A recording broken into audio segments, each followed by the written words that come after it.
What's good? It's a boy did reviews with another, an anime TV review, and today we're reviewing the Netflix series Kakegurui Compulsive Gambler, which is a Japanese manga series written by Humaro Kawamoto and illustrated by Toho Naramura, and which began serialization in Square Enix's Gangan Joker from March 2014 and is licensed in English by Yen Press. A prequel spin-off, Kaguya Twin, began serialization in Gangan Joker from 2015, and then an anime series adapted by Mappa aired in Japan from July 1st to September 23rd, 2017. And the second season also aired at the beginning of this year, and the second season is going to come to Netflix in a few weeks' time, hopefully in dubbed. And what is the whole plot about? Well, the story is set in Hayako Private Academy, a high school elite school housing the children of Japan's most wealthiest and influential people, and with many future leaders and professionalisms among the student body. However, the school's hierarchy in this school However, the student hierarchy in the school is not determined by academic performance or athletic ability, but rather by gambling. Students are ranked by their contributions to the school council, which fuels an gambling system where students freely bet their fortunes against one another after class, and those who win earn popularity and connections, while those who lose and fall into debt become house pets, basically slaves to the whims of the remainders of the student body, nicknamed Doggy for the boys and Kitty for the girls, depending on the gender and identity, with a collar-like tag around their necks. And pets who are unable to clear their debts by the graduation receive life schedules, which dictate their futures as they pay their debts with their lives. And second year transfer student Yumiko Jambi is beautiful, cheerful, and intelligent at first glance, but deep inside she is a compulsive gambler who gambles for the thrill of it. Unlike students that do so for financial or social gain, unrestrained by rules or logic, and with an exceptional observation ability to see through gambling scams, she quickly disrupts the hierarchy of the school, drawing the attention of the student council, who frantically try to shut her down. And so the anime, I've obviously seen this anime constantly on Netflix. I've seen adverts of it all the time, and I never really thought too much about it. I just saw it and it was like, it is what it is, I suppose.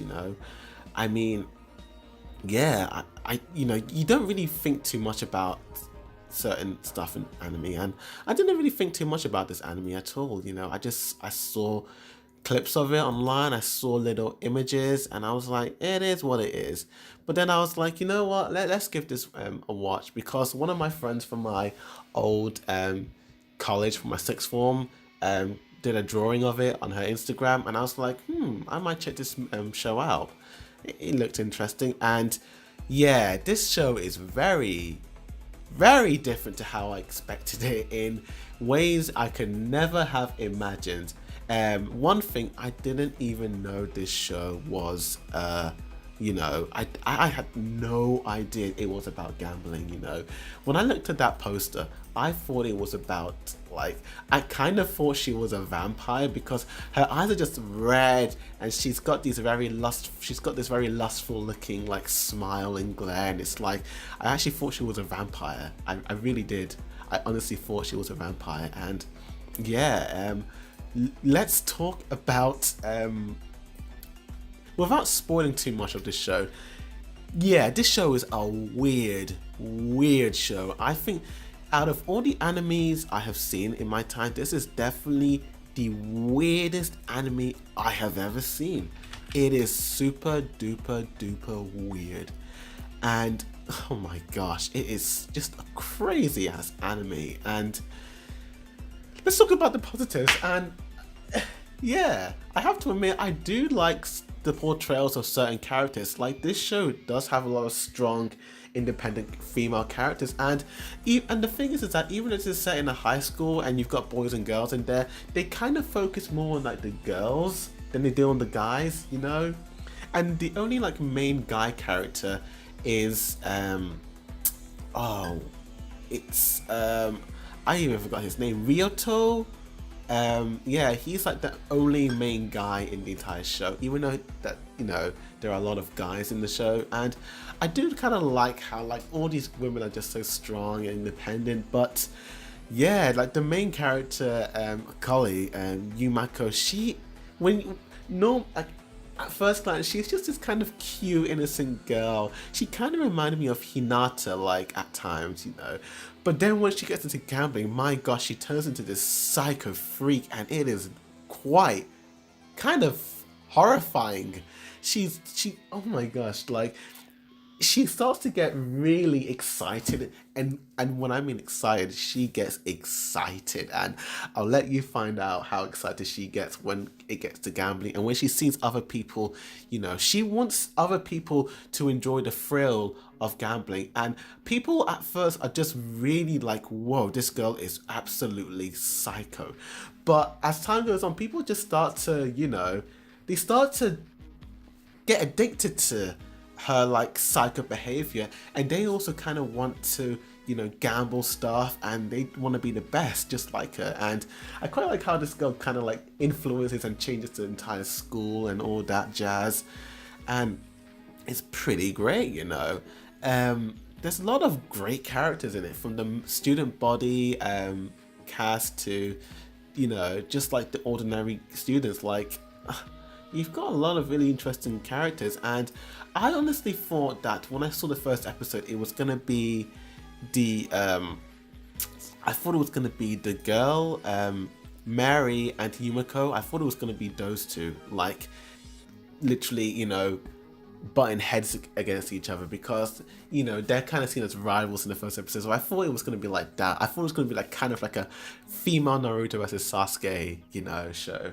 And yeah, it's not like that at all, and it goes into directions I never thought. I really like how they just kind of exaggerate the whole aspect of gambling, because gambling, at first glance, it looks like the most dullest game ever. The way people do it is really dull looking, but this anime really goes into like anime territory. This is like the most anime movie TV show I've ever seen. The director, Yukachiro Hayashi, like the way he like frames the characters and like stylizes the characters, it's like the execution of like them gambling, it's really extreme, you know. And like they're always overthinking, and it's so dramatic, and the music's intense, and it's very R-rated, I would say. I mean, it's very R-rated. There's a lot of very adult scenes in this show, and it is an anime, you know. I don't know if they could ever pull something like this off as a live action. I think it only works as an anime because of the nature of it. And I guess it works. I mean, sure.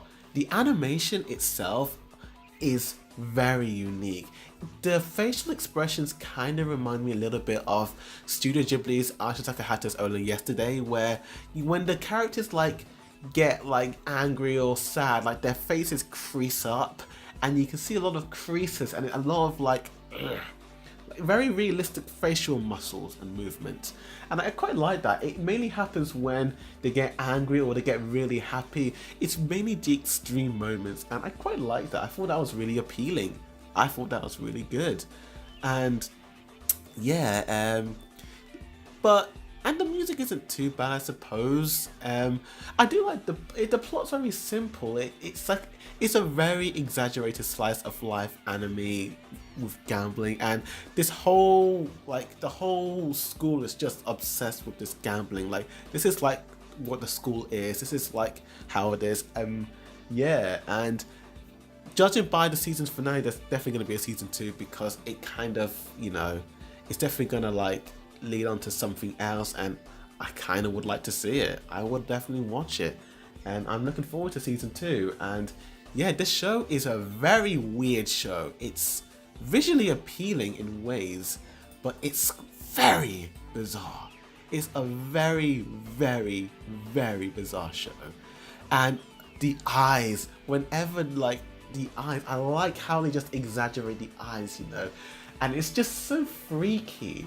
It's just, damn, it just kind of when the whole addiction of gambling, they really exaggerated in the show, and I quite liked it. I thought it was great. The theme song is like, it can put people off, and at times it did kind of put me off because I was enjoying the dialogue. I watched it in English dub, and I thought the English dubbing was really fantastic. I thought the English voice actors did a really great job, particularly Yumiko, the main character of the show. Like, her voice actress really did really well. I absolutely loved her voice actress. Very, very well done. And for that, I'm gonna give season 1 of Kakegurui. I'm gonna give it a 6 out of 10. I'm gonna give it maybe a 7 out. No, I was entertained. I'm gonna give it a 7.5 out of 10, and I'm gonna give it a B. I mean, it's a weird show. The sexual stuff does kind of get in the way of the main plot, and it's very distracting to look at. And there are other better shows out there, to be honest with you, and there are other better animes to watch. But this anime, I just wanted to watch. It's only 12 episodes long, plus the second season will be about 24 episodes. So yeah, it's not a drag to watch. It flew by really quickly. I was shocked how fast I watched this show. It just flew by, man. It flew. And yeah, I was quite interested in it. Yeah. it was entertaining. And yeah, thanks for watching the review. Please like and share this video and comment down below and tell me what was your favorite episode in this show. Do I recommend it? I don't really know, because if you like this type of like anime, you know, these type of like gambling animes, Bill Slice of Life, very fan servicey anime, this is for you. But if you're not into all that, then watch something else. If you want more action, more adventure, watch something like Attack on Titan. Yeah, I mean, I don't think I'll rewatch this show anytime, but it is what it is. But I'll definitely check out season 2. But thanks for watching this review, and as always, Aborted Review signing out.